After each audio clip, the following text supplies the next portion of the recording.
Qualquer coisa você me fala, tá? Boa noite, boa noite. Estamos chegando aqui. 20 segundos? Está faltando 20 segundos, só um minuto. Boa noite, boa noite. Estamos chegando aqui.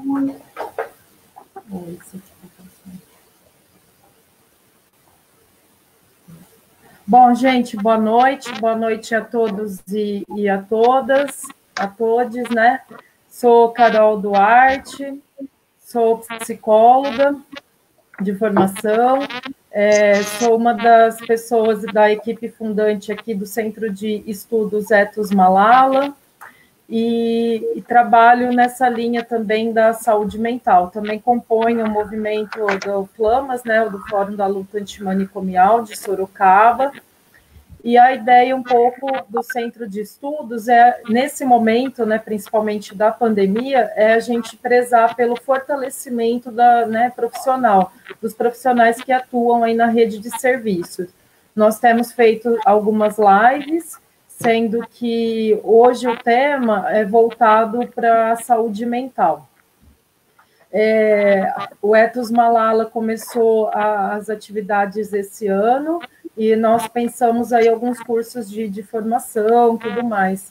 Mas, devido ao contexto, então, a gente vai começando a trazer alguns temas para debate que a gente entende que são importantes para a atuação profissional. Então, hoje, para os nossos, vou apresentar, então, os nossos convidados, né?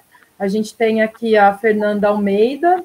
A Fernanda, seja muito bem-vinda, viu, Fernanda? É um prazer estar Carol, com você. Boa noite. A Fernanda Almeida é assistente social, coordenadora do curso de pós-graduação em Serviço Social e Saúde da Faculdade Paulista de Serviço Social, a FAAPS. Pesquisadora desde 2005 do Núcleo de Estudos e Pesquisas em Ética e Direitos Humanos da PUC São Paulo e atua na rede pública, no CAP, Centro de Atenção ao Álcool e Drogas, e também é aluna agora, né, do curso de psicanálise do Instituto Sede Sapien. Obrigada, viu, Fernanda, pela sua participação. Já vou passar a palavra para vocês. Nós temos aqui também o Lúcio Costa, grande parceiro, amigo aí da luta, né, Lúcio, muito obrigada. O Lúcio é psicólogo também, mestre em Educação, Comunidade e Movimentos Sociais pela UFSCar, é membro do Instituto Virgínia Bicudo da Sociedade de Psicanálise de Brasília e perito do Mecanismo Nacional de Prevenção e Combate à Tortura, né, lá ligado à ONU, ele vai explicar melhor. E também é militante do movimento aí da luta antimanicomial. Boa noite, Lúcio, também seja muito bem-vindo. Obrigada aí por aceitar participar. Boa noite, obrigado, Carol. Bom, gente, então, a gente vai... Vocês sinalizam aí, né? A ideia hoje é fazer uma roda de conversa, né? A gente tem escutado muito falar aí sobre saúde mental em tempos, né, de pandemia e tal. Só que a nossa ideia do tema, ela surge com outra proposta, né? A gente quer falar sobre a saúde mental, mais ligada também ao contexto dos tratamentos direcionados pelas políticas públicas de saúde. Então, o que a gente tem pensado, né, a respeito desse tema? Que esses dias aí de isolamento, né, de distanciamento social, não têm sido fáceis, né? Isso para quem os pode cumprir, evidentemente, né? Nós estamos falando aí de uma conjuntura também de pessoas que têm esse certo privilégio de poder estar cumprindo aí a quarentena, né? E a gente observa que isso tem trazido alguns impactos aí, de alguma forma, para a saúde mental das pessoas, né? Porque somos seres sociais, né? A nossa subjetividade também se constitui aí nessa relação com o outro, né? A gente observa também lives falando 1 milhão de dicas, né? Como fazer, como se comportar, como agir, enfim, né? E a gente parte do pressuposto na saúde mental que cada pessoa é única, né? Então, essa singularidade é muito importante quando a gente vai falar do tratamento na saúde mental. E justamente pensando nesta singularidade, resolvemos pautar o tema, que é tão contraditório você ter práticas manicomiais, né, de isolamento, como base de tratamentos, e isso pensado aí pela política pública de saúde. E a gente pensou justamente trazer esse tema, porque de alguma maneira estamos sentindo ainda na própria pele, e esse é um contexto, né, propício para a gente acabar discutindo essas práticas de isolamento defendidas muito recentemente, né? Eu vou trazer só a título de dado que o Quirino, né, o que foi do Ministério da Saúde, a parte de saúde mental, álcool e outras drogas, ele emitiu o ano passado a nota técnica 11 de 2019, esclarecimentos sobre as mudanças na Política Nacional de Saúde Mental e nas diretrizes da política de droga. E uma dessas críticas a esse modelo é justamente trazer à tona a volta dos hospitais psiquiátricos, né? Então, assim, a gente precisa pensar nesse contexto mais amplo. E para quem aí agora está confinado dentro de casa, justamente num contexto bem diferente né, do que as instituições e hospitais psiquiátricos, mas a gente já tem percebido quão difícil é esse isolamento. Imagina para quem passou anos a fio trancafiado dentro de um hospital psiquiátrico, né? Então, o nosso tema de hoje, ele vai se pautar por essa pergunta, né? Por que a liberdade é terapêutica? E aí eu passo a palavra, então, já para a Fernanda e para o Lúcio em seguida, para a gente começar a debater nosso tema. Também gostaria que vocês se apresentassem, que a implicação de vocês com o tema, né? Acho que é legal a gente falar também sobre isso. Posso começar? Pode. Então tá bom. Eu acho que quando a Carol falou comigo, quando a Regiane me procurou, eu gostei muito da ideia da gente discutir esse tema como uma provocação, eu fico pensando, né? Eu disse que ele é uma tremenda provocação na medida em que essas palavras e significados para nós, militantes da luta antimanicomial, elas não são novas, né? Então a gente está falando de isolamento social, de reclusão, de ausência de liberdade, de confinamento. Essas palavras passaram a tomar conta do cotidiano das pessoas, né?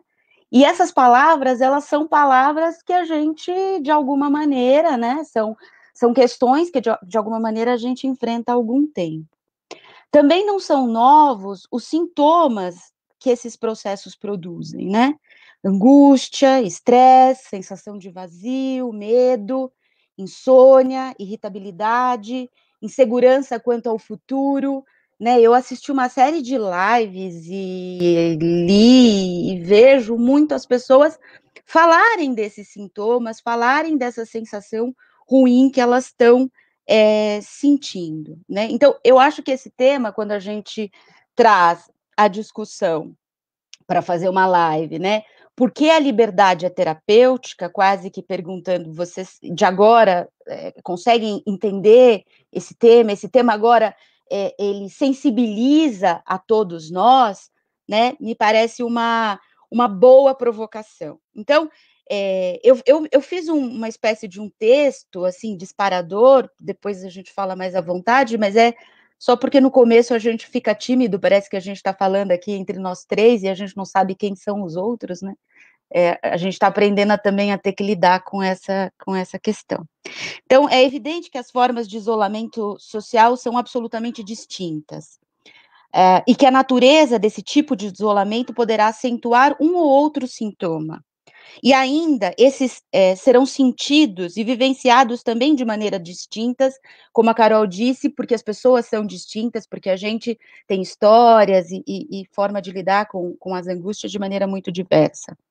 Mas, de qualquer maneira, a gente pode aproveitar essa oportunidade para elucidar essa discussão. Eu não quero minimizar em absoluto a condição de agravamento psíquico, ansiedade, medo, angústia que todos nós estamos passando. Tem muita gente séria, bacana, debatendo isso nas revistas, nos áudios, nas várias formas de comunicação, nos arranjos de comunicação que a gente foi construindo ao longo de quase um mês aí que a gente está nessa questão da pandemia. Da pandemia, não, do isolamento, porque a pandemia já estava acontecendo e a gente vivia num torpor, fingindo que as coisas não chegariam aqui. A gente, que eu digo, as instituições, né? E acho que isso também é uma questão para a gente discutir, né? A gente é tomado de assalto por isso, como se isso não tivesse previsto de acontecer, né? Claro que quando chega a gente passa a vivenciar de maneira concreta, mas uma antecipação disso poderia ter sido evitado uma série de questões. Tem uma produção riquíssima, vasta, também no campo da psicanálise, né? Seja uma rede que produz conteúdo, reflexão, mas também que produz atendimento, que tem produzido uma rede de apoio. Acho importante valorizar o trabalho que muitos psicólogos estão se dispondo a fazer, não só com os seus analisandos, já que já tinham, mas abrindo as possibilidades para atender não só trabalhadores que estão na linha de frente, mas também para atender pessoas em sofrimento psíquico em decorrência desse processo, né? Então, é bom lembrar que esse é um momento difícil, mas também é um momento de vasta produção. E nessa vasta produção, eu acho que o campo da saúde mental não pode perder essa oportunidade de pautar algumas coisas, de discutir algumas coisas, por isso eu vejo o tema dessa live com muito bons olhos, né? Nós estamos lidando com a morte, né? O medo da morte nos ronda. E para a maioria de nós, é muito difícil ter que lidar com tudo isso. Quero crer que somos a maioria. O problema é que o grunhir dos perversos, ele é muito alto e ele é muito assustador. Nesses dias em que a gente vê até dancinha de pessoas, né, ali na Paulista porque eu estou muito próximo, né, aqui na Paulista, com um caixão e banalizando o sofrimento. Então, a banalização do sofrimento também não é uma novidade para nós, que somos da luta antimanicomial. Então, a gente vai se deparando com, acho que essa minha questão, a gente vai se deparando com questões que a gente vinha, claro, com as suas distinções, mas que a gente acompanhava isso de alguma maneira, e isso ganha ares bastante assustadores, dado a proporção, a gravidade e a seriedade que o processo tem. Ou seja, não se trata de banalizar as consequências objetivas e subjetivas e os desdobramentos da crise. Se ela não fosse somente uma questão sanitária, como a gente vê em todo o planeta, já seria para lá de difícil, mas ocorre que estamos no Brasil. E nossa crise se avoluma naquilo que é estruturante, ou seja, a desigualdade social é acachapante, a incompetência e a incapacidade do governo, o acúmulo das fendas do neoliberalismo, seu esgarçamento como projeto societário, uma crise societal que se alarga ainda mais depois do golpe, a ideologia dominante que reatualiza o fascismo e coloca em xeque as conquistas civilizatórias. Bom, eu fiz esse preâmbulo porque quando a gente vai discutir a liberdade, que é o tema aqui da nossa live, a liberdade precisa ser compreendida não como uma condição individual. Eu não sei se eu passo para o Lúcio, e aí depois a gente volta nessa coisa mais de conceituar a liberdade. Acho que ficaria mais interessante. Acho que sim, Fernanda. Excelente as suas provocações, as suas ponderações iniciais, né?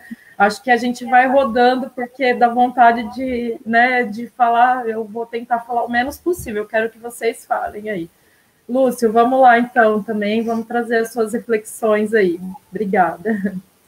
Não, legal. Bom, acho que a Fernanda já traz um bom arranjo de provocações para a gente pensar, né? Meu áudio tá ok, né? Vocês estão me escutando bem, tá tudo ok, né? Só para confirmar. Mas, bom, de fato eu acho, talvez, não tenho certeza, mas talvez a gente esteja num momento privilegiado, inclusive para tentar responder essa pergunta do porquê que a liberdade terapêutica, né?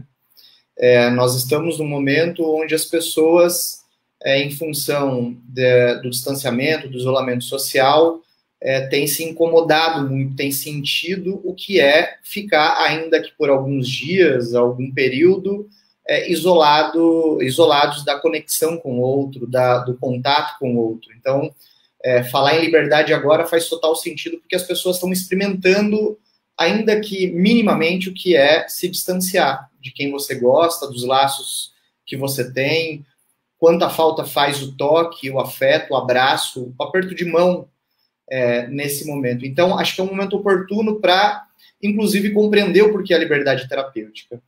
E eu queria tentar começar a trazer algumas ideias e problematizar a pergunta, né, por que a liberdade terapêutica, a partir de dois pressupostos, que acho que a partir daí a gente inicia o aprofundamento disso, né. O primeiro pressuposto do ponto de vista legal,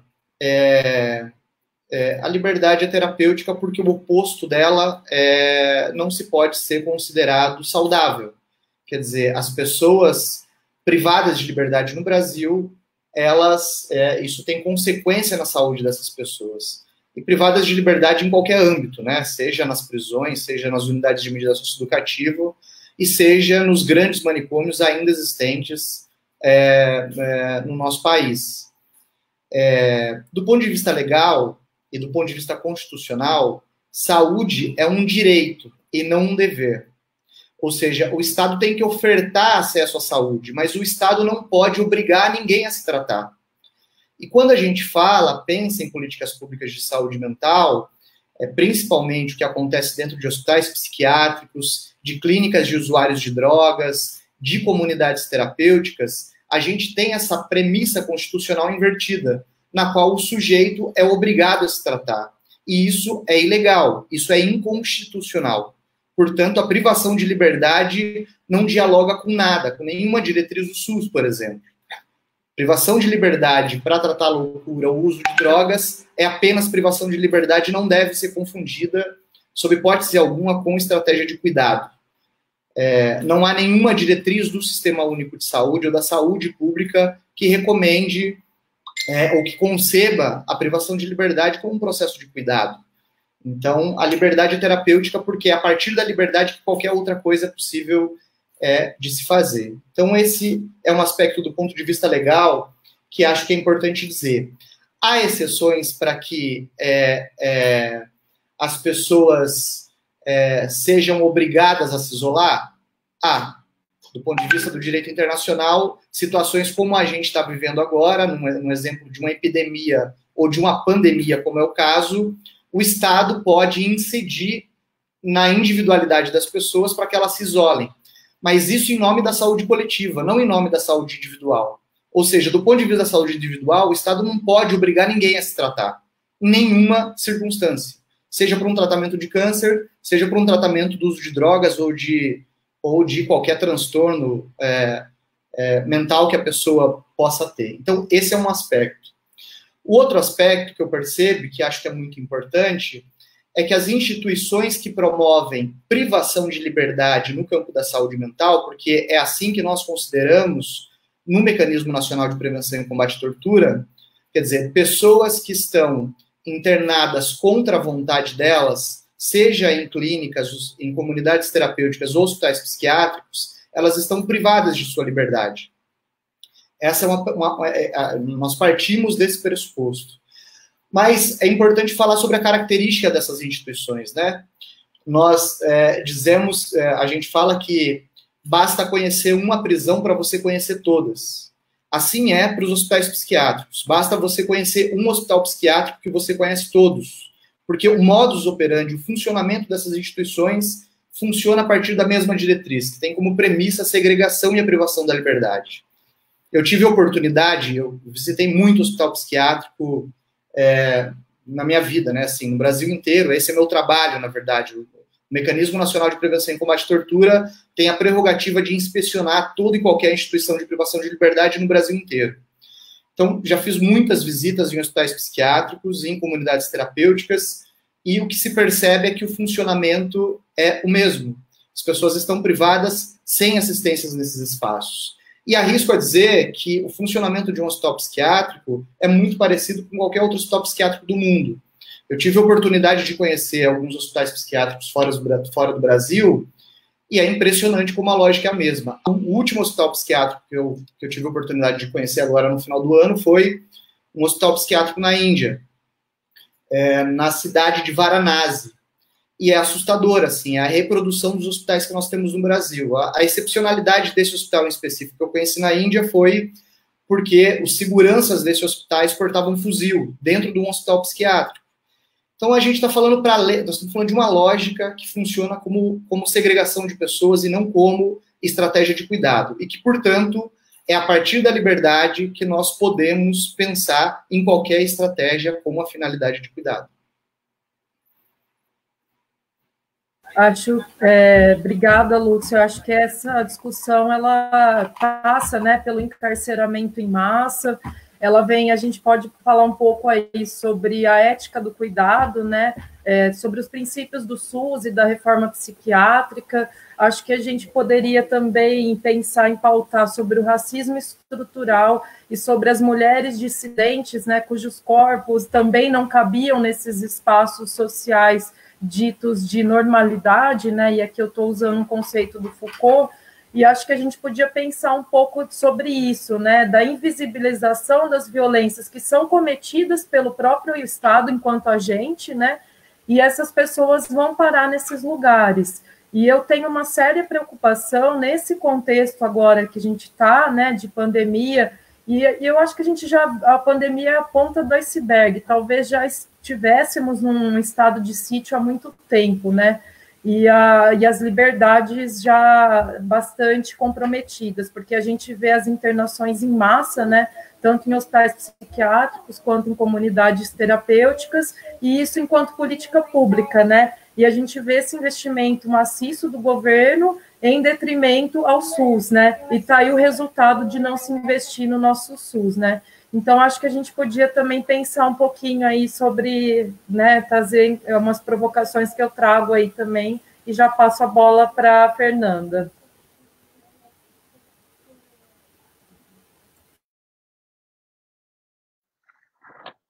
Eu acho que o Lúcio coloca a discussão num lugar, né, de retomar essa questão de que os hospitais, os espaços de confinamento, historicamente, eles cumprem uma função, né, Lúcio, no mundo todo. Se a gente resgata a história da reforma psiquiátrica brasileira e a sua conexão com a reforma psiquiátrica de outros países, né, sobretudo a nossa influência com a reforma italiana, a gente vai percebendo que o espaço de confinamento, o espaço dessa população, vamos chamar de uma população indesejada para a sociedade, ela passa a ser confinada em lugares, né, que também são lugares interessantes e lucrativos, né? Também não são lugares de isolamento, só deixa lá porque eu não gosto. São lugares também em que se tem uma utilização política e social do controle social de corpos, de indesejados nesses espaços, né? Muito legal você trazer essa referência. Eu queria só, antes da gente avançar um pouco mais, falar um pouco sobre essa questão da liberdade, né?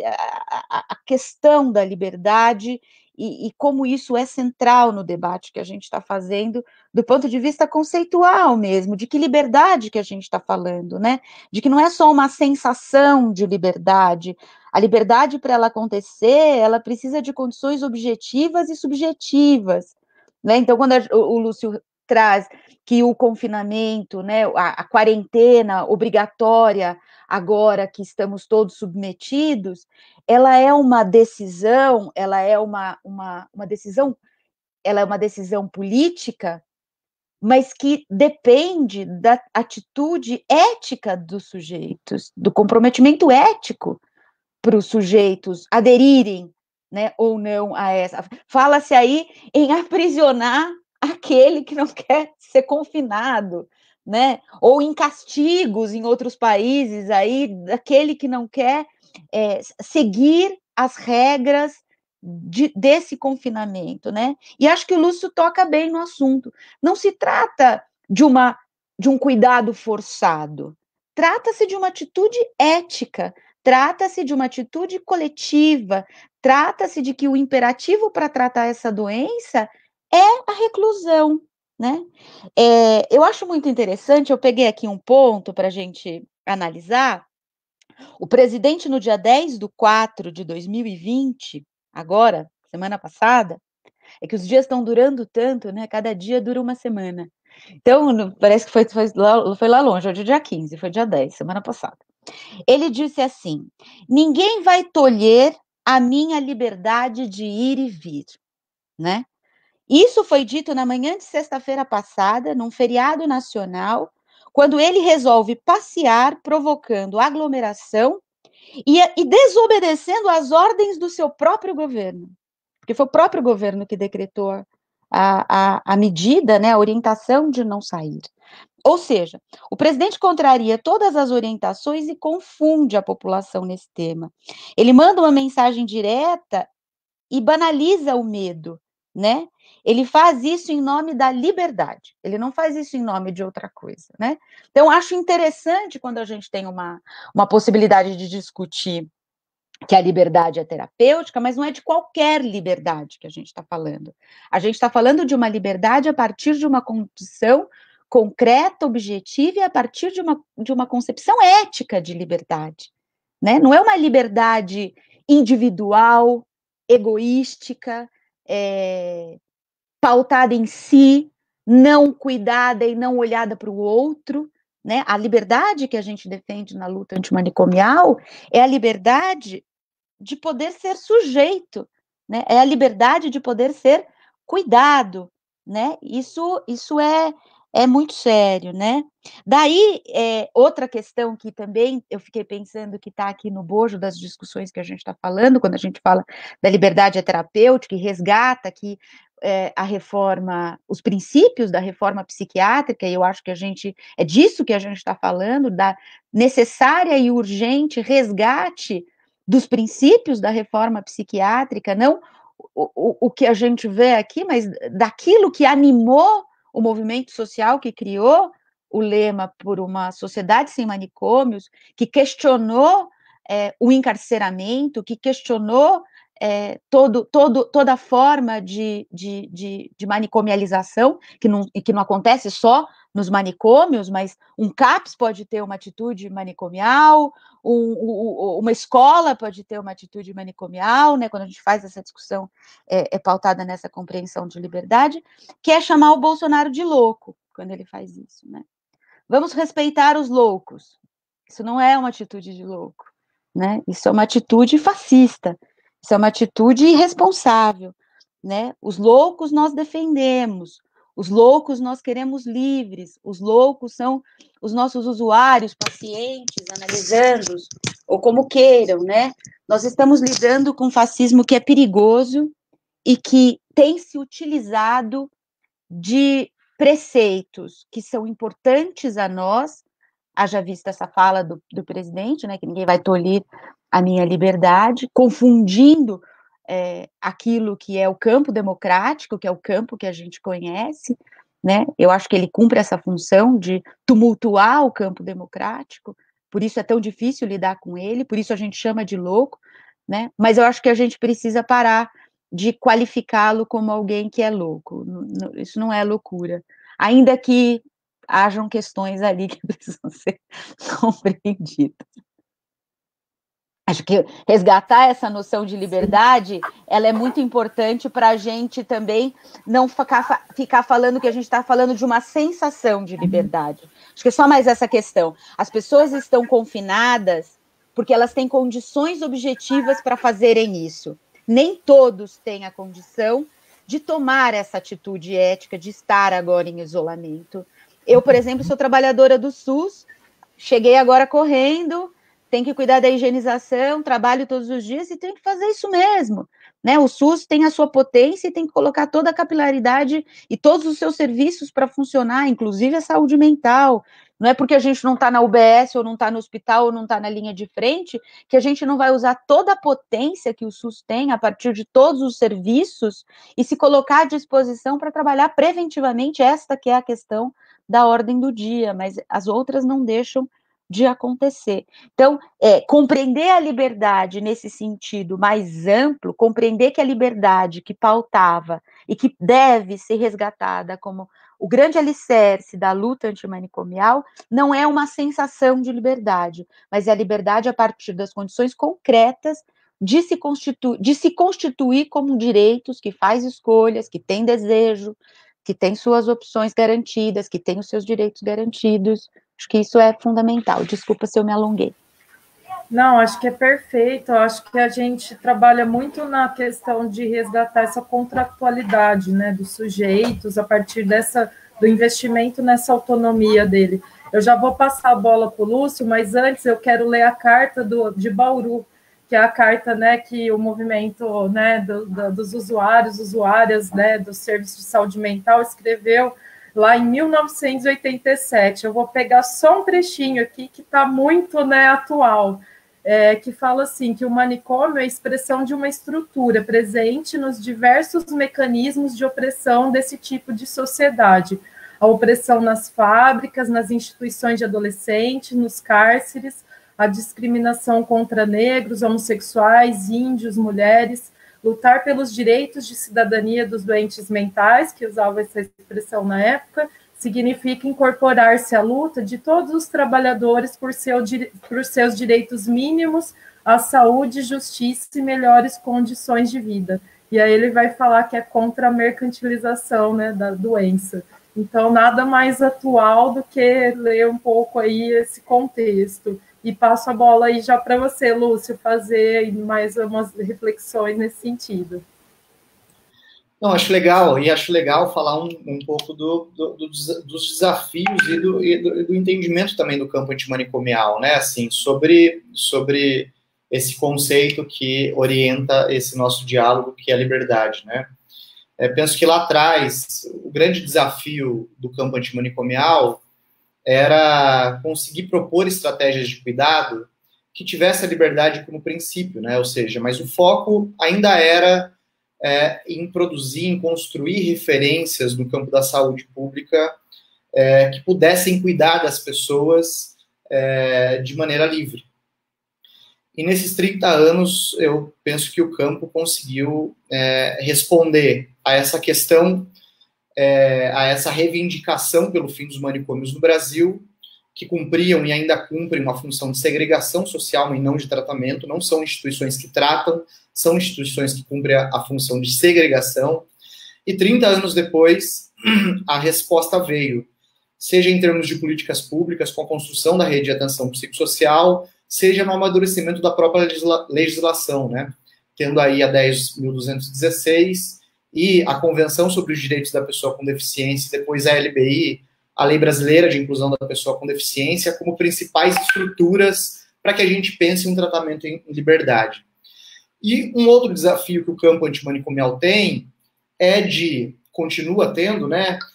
Para além de uma discussão sobre um projeto de cuidado, garantir que o campo antimanicomial esteja empenhado na construção de um projeto de sociedade, para além de um projeto de cuidado.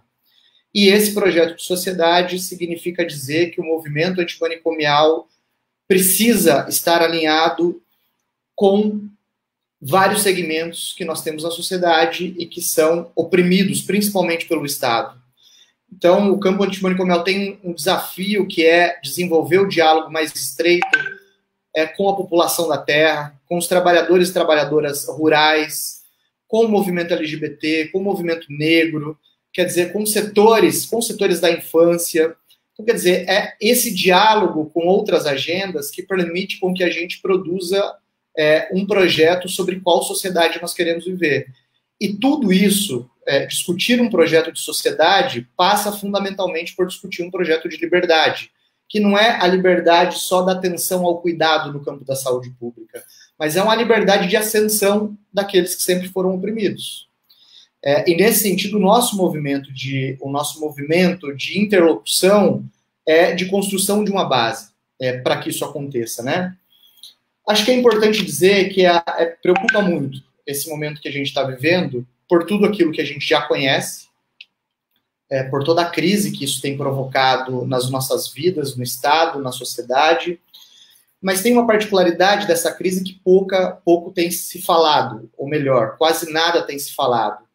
Mas se a aglomeração das pessoas nesse momento é ruim, é isso, a gente tem que fazer o exercício de imaginar as pessoas que estão privadas de liberdade dentro de comunidades terapêuticas de hospitais psiquiátricos. Se uma estratégia de contenção da pandemia é o não aglomerado de pessoas, nós estamos falando que muitas pessoas hoje estão acumuladas, sem qualquer nível de assistência, e com um gasto do dinheiro público. Então, dois elementos que eu acho que é importante. Um, a aglomeração de pessoas é prejudicial nesse momento. E o Ministério da Saúde não tem olhado para a situação dos hospitais psiquiátricos no Brasil. Assim como o Ministério da Saúde e o Ministério da Cidadania não têm olhado para as comunidades terapêuticas e clínicas de usuários de drogas no Brasil. Essas pessoas estão acumuladas dentro de instituições, em grande parte delas sem qualquer assistência à saúde. E estão nessas instituições privadas de sua liberdade. Elas não podem estar privadas de sua liberdade. Elas já não poderiam num contexto normal, num contexto sem pandemia. Num contexto de pandemia, isso se torna a previsibilidade de que a gente tem uma tragédia humanitária dentro dessas instituições de privação de liberdade é significativa. E nós não percebemos do poder público, principalmente federal, mas obviamente dos governos estaduais e municipais, nenhuma estratégia de cuidado para essa população. Tomara que essa previsão não se concretize, mas a propagação do vírus dentro dessas instituições representa uma tragédia na vida das pessoas, em primeiro lugar, e depois para o Sistema Único de Saúde.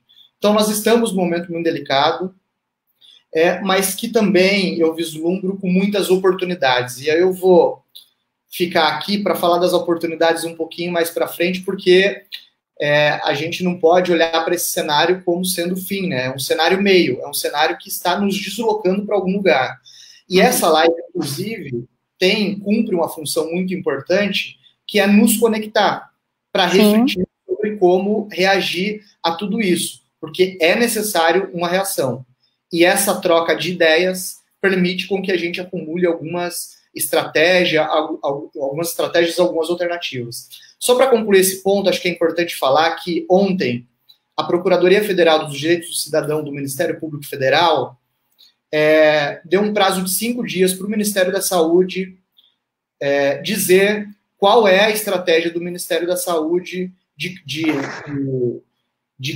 estratégias de cuidado sobre o Covid nos hospitais psiquiátricos. Então, de ontem até 5 dias, o Ministério da Saúde vai ser obrigado a responder ao Ministério Público Federal qual é a estratégia adotada para as pessoas institucionalizadas, privadas de liberdade nessas instituições. Lúcio, acho que você traz uma coisa que, se a gente for pensar, né, se aquilo que a gente defendia lá atrás tivesse sido, né, ao longo dos anos, construído, nós não teríamos centros de acolhida para moradores em situação de rua para 100 pessoas, porque a política definia que o número máximo de pessoas deveria ser 50 pessoas, que a gente deveria apostar numa política de acolhimento que reduzisse o número de pessoas, porque a gente sabe que isso não é adequado, porque é um campo de depósito de gente, numa lógica manicomial. Os hospitais psiquiátricos não deveriam funcionar como hospitais psiquiátricos de isolamento com pessoas de longa permanência, porque hospital não é lugar para morar, porque as pessoas deveriam estar morando em residências terapêuticas. A gente não teria as comunidades terapêuticas com grande aglomeração de pessoas, porque a gente fala que esta não é uma medida de... Ou seja, né? Sem saber de pandemia, sem saber que o pior, né, que é o que a gente está vivendo, a gente já sabia que todas essas formas de aglomeração de pessoas, né, de confinamento de pessoas, com suposto discurso ideológico de cuidado, mas que a gente sabe que não é cuidado, a gente poderia estar evitando situações do tamanho da complexidade que a gente vai enfrentar. Eu digo que, assim, nesse processo, eu tenho alguns fantasmas na minha cabeça. É o que me faz perder, às vezes, assim, sono, sabe? À noite. Eu acho que cada um de nós tem um tanto desses fantasmas, né? Do ponto de vista pessoal, um pai, um tio, né? Que é idoso, a gente se assusta. Eu tenho esse susto e tenho pavor de pensar no que pode acontecer no centro de acolhidas para a população em situação de rua, nesses lugares onde existem um número grande de pessoas, nessas casas, ou eu estava falando com uma colega esses dias, o centro de São Paulo, né?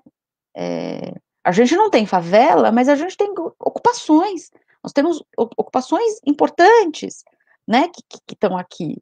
Região que tem cortiços, regiões que tenham habitações que não têm as mesmas condições que uma casa arejada, em que você pode, dentro de uma casa, isolar caso uma pessoa seja contaminada, né? Imagina isso num hospital psiquiátrico, imagina isso com pessoas que muitas vezes podem estar com a sua condição psíquica também atravessada por esses medos que atordoam a todos nós, e que podem, sim, eu estou atendendo todos os dias, e isso vai aparecendo no cotidiano dos atendimentos, os medos, as inseguranças, pacientes que descompensam, pacientes que acabam se desorganizando na sua rotina cotidiana, porque estava muito centrado ali a partir de uma vivência comunitária, na rua, ou através de pequenos trabalhos. Então,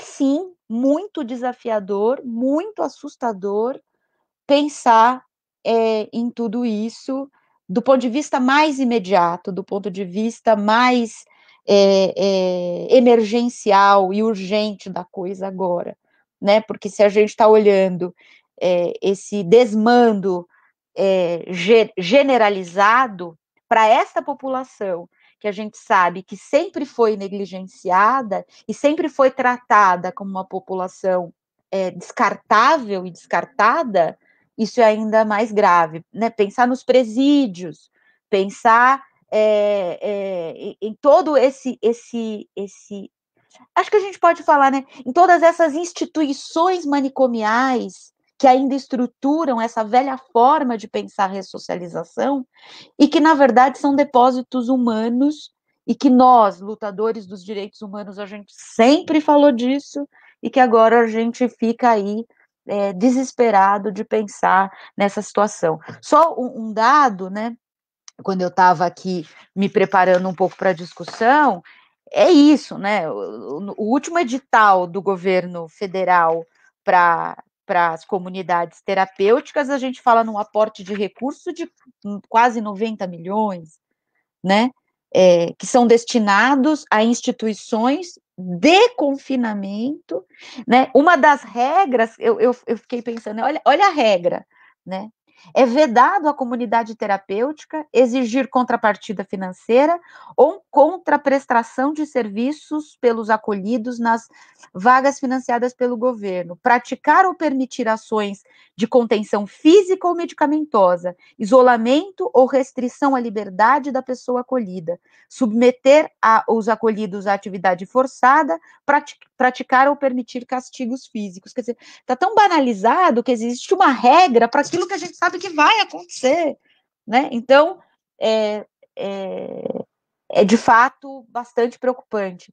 A situação dos presídios foi discutida recentemente com o STF, né? A possibilidade de liberar aí ou rever a questão de presos sobre penas que poderiam já ter sido revistas.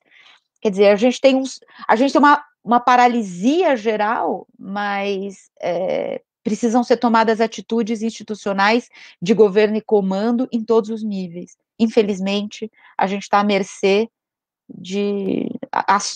estamos lançados à sorte, né? É uma coisa desesperadora.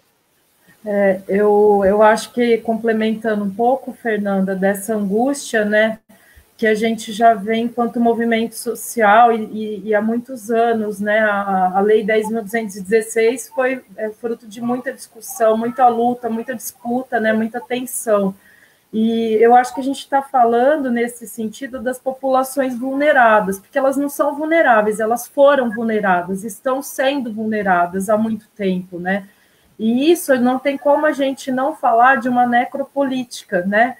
Que é a ideia do Estado enquanto genocida, enquanto, pelo menos, se ele não mata, ele expõe a morte, né? Que é isso, é colocar pessoas em grandes instituições, porque eu sei que ali elas vão estar minimamente vigiadas, disciplinadas, eu preciso de um corpo que seja dócil, um corpo que seja medicado, e eu tutelo a vida dessa pessoa, né? Então, esse modo de funcionar, que é o manicômio, a estratégia manicomial, ele está em qualquer mentalidade, não é só num espaço dentro de um muro, né, do cárcere, da Fundação Casa, dos psiquiátricos, né?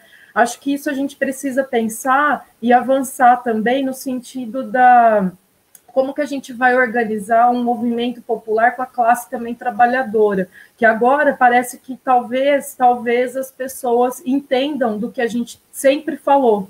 Então, não sei o que você também pensa, Lúcio, um pouco a respeito disso, o que você tem visto também aí desses profissionais, e já passo a bola aí para você também, né, desse seu trabalho.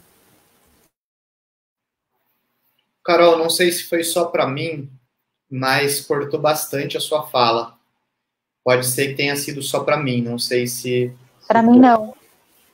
Ah, então pode ser que tenha sido para mim. Tá, eu trouxe, Lúcia, um pouco dessa questão das populações vulneradas e um estado de necropolítica, né? O Estado enquanto um genocida, né? E por isso mesmo que é uma política de Estado se colocar grandes instituições para que as pessoas estejam, no mínimo, expostas à morte, né? É um deixar morrer, né? Às vezes não é um matar direto, mas um deixar morrer. Então, acho que a gente também, enquanto movimento social, pensar no nosso papel de se unir aí à classe trabalhadora organizada, aos movimentos populares, né? Eu acho que é isso que você também estava trazendo um pouco, né? Então, eu acho que é para você comentar um pouco sobre isso. Deu para ouvir agora? Ficou melhor? Deu para ouvir. Legal. Então, eu acho que essa é uma questão muito importante, porque o Estado hoje é o maior agente violador em todos os direitos. Assim, nós temos um agente violador que se chama Estado brasileiro, nas suas diversas fatias do que isso possa significar, né? E há um projeto, existe corpos descartáveis no Brasil. Historicamente, continua existindo. Aliás, a nossa ausência de memória, ela cumpre muito essa função também, né? Assim, nós vivemos mais de 300 anos de escravidão no Brasil e a gente sequer sabe o que aconteceu nesse período em detalhes. Nós temos poucas memórias do que foi 300 anos e o impacto disso hoje, obviamente, tem muitos pensadores que falam sobre esse impacto hoje, isso, para a gente que milita no campo de direitos humanos também, é claro, de ser compreendido, mas nós tivemos 21 anos de ditadura civil-militar no Brasil, do qual a gente não tem memória sobre isso, sobre esse período, quer dizer, e arriscaria dizer que numa perspectiva psicanalítica a gente fala que a gente recalcou muita coisa, né? E o recalque volta, né? Quer dizer, várias formas de opressão, elas voltam, essas formas de opressão que deveriam ter sido superadas e abandonadas no passado, como em muitos países isso acontece. Se você... Eu estava vendo no Chile, salvo engano, alguma manifestação de alguma figura pública lembrando a ditadura militar do Chile, e essa pessoa sofreu consequência por essa posição. No Brasil, não. No Brasil, nós temos declarações de autoridades públicas que relembra períodos que nós deveríamos lembrar enquanto dor, enquanto tristeza, e exaltam, então, figuras torturadores, né? E, para o brasileiro, isso fica muito distante, porque a população brasileira não tem memória desse período. Então, acho que é importante esse marcador de que o Estado, ele é o principal agente violador de direitos humanos, né? Agora, o cenário que a gente está é um cenário que preocupa, obviamente, mas é um cenário que nos permite questionar uma série de coisas, né? E nos permite também trazer e recuperar várias palavras que tinham perdido sentido entre nós. Por exemplo, a palavra solidariedade, a palavra empatia, a palavra o afeto, isso, são marcadores muito pequenos. Hoje a gente não pode mais apertar a mão de alguém, e quanta falta isso nos faz. Então, isso, simbolicamente, nos mobiliza e nos desloca para compreender que uma sociedade sem afeto, uma sociedade sem solidariedade, uma sociedade sem políticas públicas, não é mais possível. E nós temos que acreditar que esse período pode nos guiar, ou pode nos mobilizar para acelerar um outro projeto de sociedade. E eu não quero ser romântico com isso, não. Muito embora eu acredito que falta romantismo para nós. Às vezes a gente tem que ser romântico mesmo, sabe? No sentido de acreditar que as coisas podem ser diferentes e investir nisso. Hoje eu vi uma matéria, por exemplo, na favela de Paraisópolis, favela de Heliópolis, não? Paraisópolis. Heliópolis é o oposto de Paraisópolis. Mas uma iniciativa na favela de Paraisópolis, de que agora eles criaram, os moradores, o bairro criou uma estratégia de criar prefeitos de quadra. Então, cada prefeito fica responsável por um grupo de 50 famílias. E aí existe toda uma interação comunitária de autoajuda, seja voltada à alimentação, seja voltada aos alimentos, a alimentação, seja voltada ao cuidado do Covid, de higienização, de álcool gel, enfim, criou-se um cenário de uma integração comunitária que a gente vinha perdendo. Não sei se é do tempo de vocês, mas o meu tempo antigamente nós tínhamos muitas eleições de associação de bairro. Hoje parece que não existe mais isso. Por que não existe mais isso? Porque a coletividade foi se esvaziando. Então, nós estamos no momento onde a coletividade... Ou ela foi se deslocando, né? Hã? Ou ela foi se deslocando para o aparato religioso, também tem aí essas questões, pautado no indivíduo, né? É isso, acho que é bem lembrado isso, né? Ela toma outros formatos que não a de característica comunitária. Mas essa iniciativa de Paraisópolis, por exemplo, para mim, confesso que assim é uma iniciativa muito local que me anima, assim, que me inspira. E eu acho que essa onda que deve nos levar, assim, como que a gente produz conexões, como que a gente consegue, na nossa reflexão e nos espaços onde a gente ocupa, trazer reflexões que permitam construir, ainda que seja de um ponto de vista primário ainda, estratégias para uma outra sociedade. E talvez esse espaço esteja aí posto para a gente produzir caminhos nesse sentido, sabe?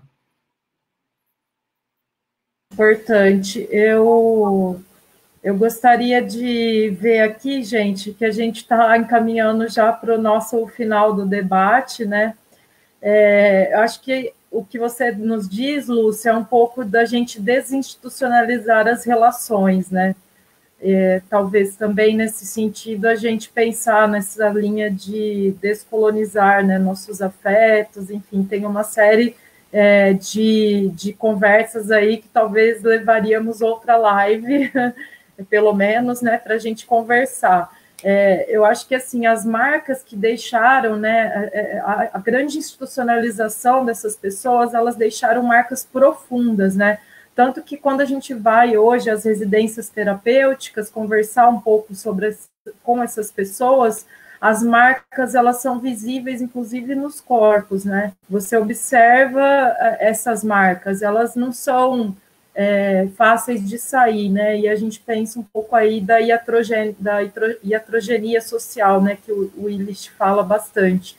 Acho que a gente pensando, né, nesses lugares que se ocupa ou nos lugares que não se ocupa enquanto sociedade ou determinados segmentos, né, dessa sociedade. E talvez a gente pensar nessa força emancipatória do SUS, né?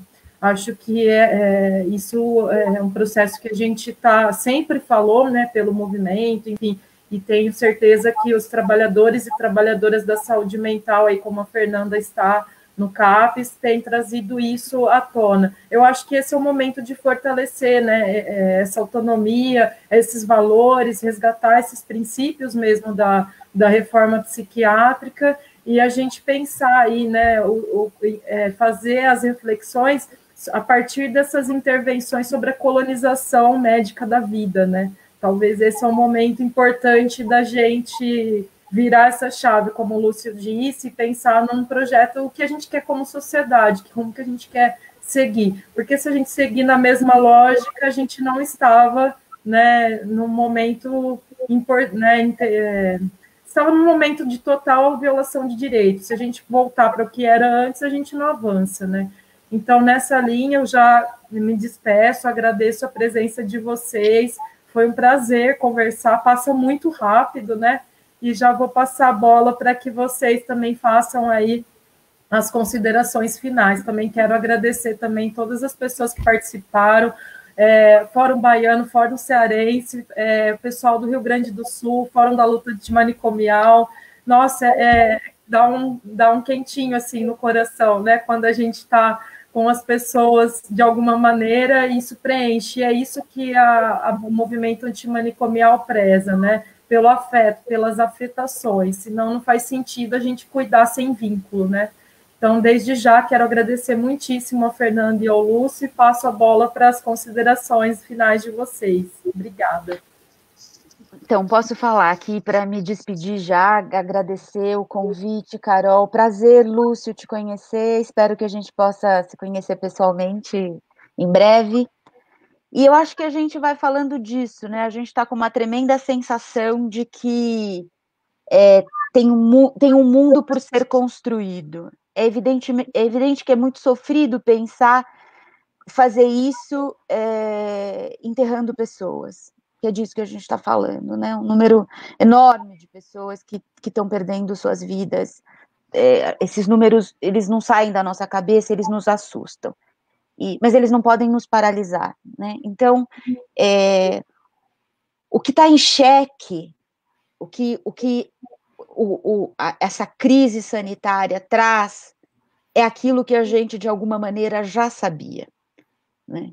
Que o capitalismo é insustentável, que as relações neoliberais produzidas, a sociabilidade neoliberal produzida por esse sistema, ela é insustentável, ela não preserva a vida, ela não preserva o espaço para uma sociabilidade pautada nos indivíduos, no desejo, nos afetos, nos direitos, né? Uma sociabilidade violenta, excludente. Então, isso a gente já sabia, né?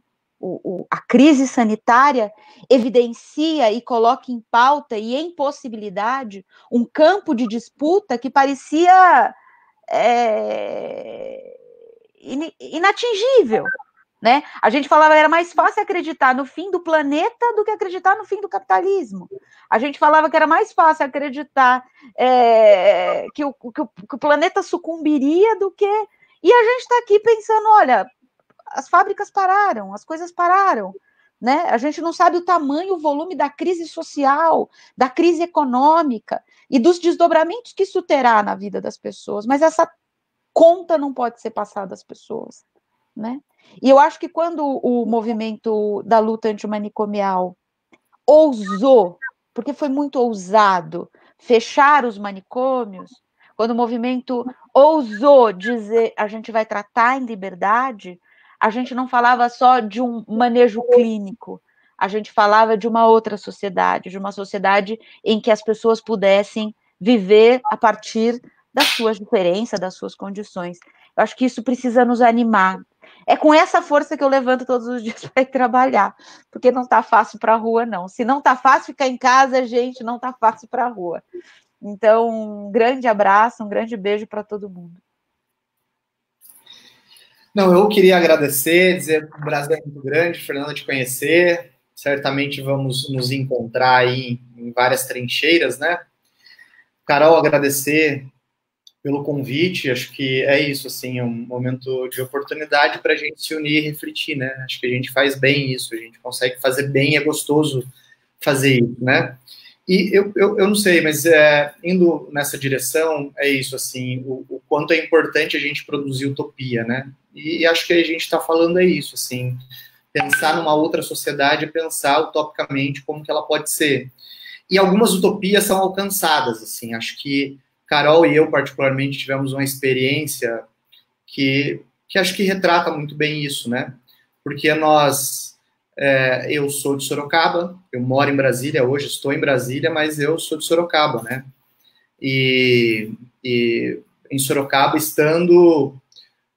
participei da organização junto com a Carol, com outras pessoas do Flamas, né, que era o Fórum da Luta Antimanicomial de Sorocaba, e em Sorocaba existia o maior polo manicomial do Brasil, ou seja, os donos desses hospitais psiquiátricos eram pessoas de muita influência, não só na cidade, mas nacionalmente. Tinha conselheiros do Conselho Federal de Medicina, dono de manicômio em Sorocaba.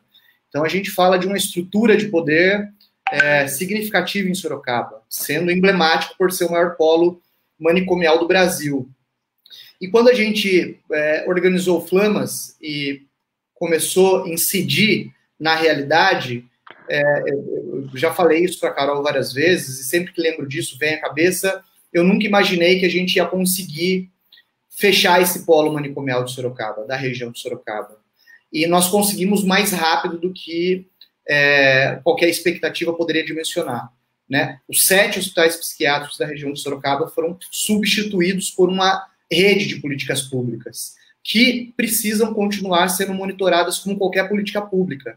Mas os espaços manicomiais foram fechados. E foram fechados porque foram caracterizados como instituições que não tratavam.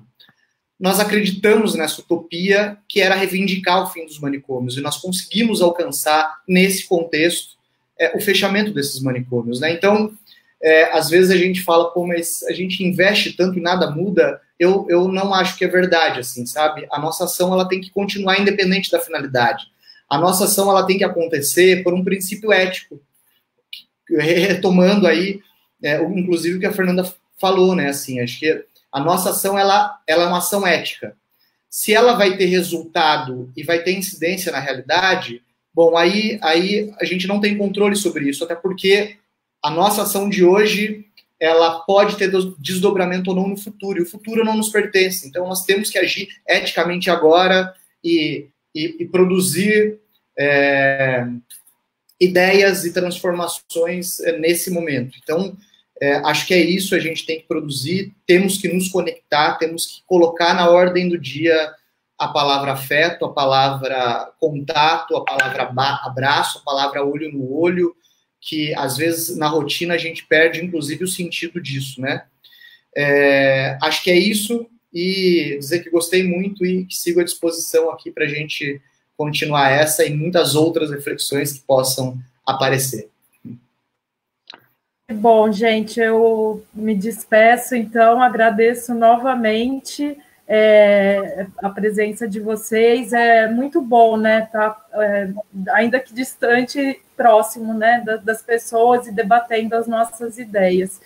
De repente, se as pessoas que estão participando quiserem sugerir, né, a continuidade ou algum tema nessa linha também, estamos aí também pensando, né, as questões da saúde mental. Amanhã a gente vai fazer uma live aí sobre a questão do isolamento social e a incidência, né, da violência contra a mulher, que também já é uma violência estrutural, e hoje a gente deu uma pincelada também um pouco nisso, né? Então, quero agradecer imensamente, Fernanda e Lúcio, muito boa noite, cuidem-se, né? Cuidemos uns dos outros, e muito obrigada. Foi boa noite, Lúcio. Com vocês. Boa noite. Grande beijo para vocês. Beijo, tchau, Lúcio, tchau, Fernanda, obrigada. Tchau, tchau.